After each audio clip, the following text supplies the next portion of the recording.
បើយើងស្រឡាញ់មនុស្សម្នាក់តើអាចដឹងដែរឬទេថាស្នេហ៍នេះត្រឹមមួយពេលឬអាចថិនថេរបានយូរជាងនេះបើយើងបានជួបមនុស្សម្នាក់ហើយគេពិតជាសំខាន់តើអារម្មណ៍មើលទៅកាន់កៅភ្នែកនោះយ៉ាងណាស្នេហ៍នឹងកើតឡើងដោយព្រំលីខិនឬអាចកើតឡើងដោយការពេញចិត្តតើអ្វីទៅជាមូលហេតុប្រាកដគ្មានអ្នកអាចប្រាំអាចដឹងបានឡើយឬអាចមានអ្នកកំណត់ឬមានអ្នកតាំងតែងឲ្យបានជួបឲ្យយើងបានរួមរស់នៅក្បែរគ្នារហូតទៅ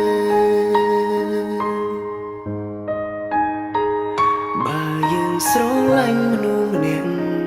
តើអាចដឹងដែរឬទេថាស្នេហ៍នេះត្រឹមមួយពេលឬអាចថិនថេរបានយូរជាងនេះបើយើងបានជួបមនុស្សម្នាក់ហើយគេពិតជាសំខាន់តើអារម្មណ៍មើលទៅកាន់កៅភ្នែកនោះយ៉ាងណា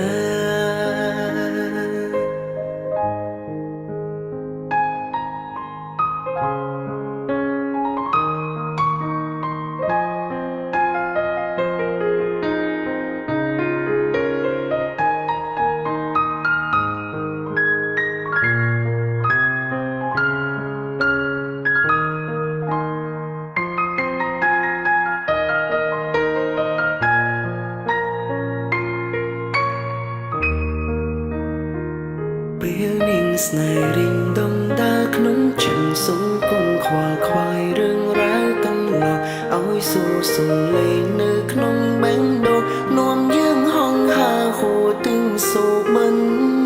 ស្នេហ៍នេះមិនអាចកំណត់រឹងតែពីបាខាត់មិនឲ្យកើតរឹងតែឲ្យចិត្តនេះបានចាប់ផ្ដើម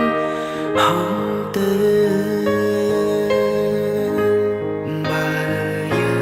ស្រឡាញ់មនុស្សម្នាក់តើអាចដឹងដែរឬទេ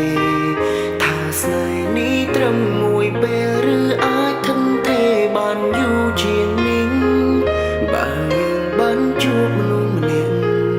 ហើយគេពិតជាសំខាន់តើអារម្មណ៍មើលទៅកាន់កៅភ្នែកនោះយ៉ាងណា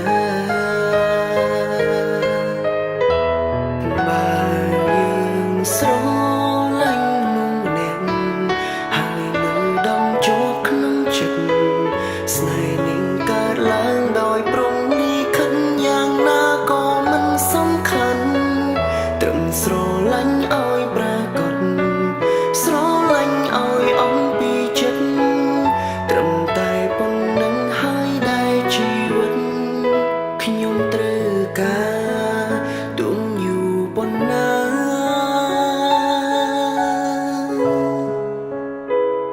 និងហើយស្នេហាមួយគុណដែលបេះដូងត្រូវការ